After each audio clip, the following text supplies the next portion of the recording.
இந்த கொஸ்டினில் ரமேஷும் மீனாவும் ரூபாய் 25,000 3:2 என்ற விகிதத்தில் பிரிச்சுக்கிறதா சொல்கிறாங்களா?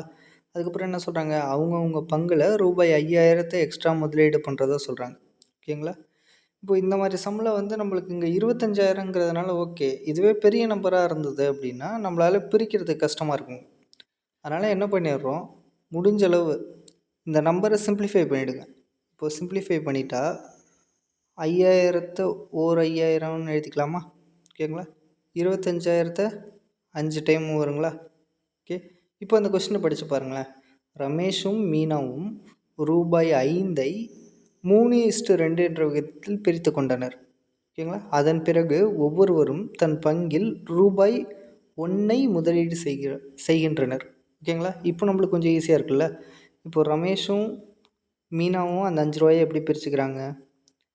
ரமேஷ் வந்து 3 ரூபான்னும் மீனா வந்து 2 ரூபான்னு பிரிச்சுக்கிறாங்களா? அதுக்கப்புறம் தன் பங்கில் எவ்வளோ எக்ஸ்ட்ரா முதலீடு பண்ணுறாங்க? 1 ரூபா எக்ஸ்ட்ரா பண்ணுறாங்களா?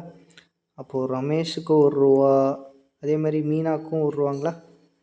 அப்போ ஃபைனலாக என்ன கிடைக்குதுங்க? ரமேஷுக்கு 4 ரூபா, மீனாவுக்கு 3 ரூபா. அப்போ ரமேஷுக்கு 4 பங்கு, மீனாவுக்கு 3 பங்கு. ஓகேங்களா? இப்போ அவங்க என்ன கேட்குறாங்கன்னா, ஃபஸ்ட்டு மீனாவுக்கும் ரமேஷுக்குமான ரேஷியோ தான் கேட்குறாங்க. ஓகேங்களா?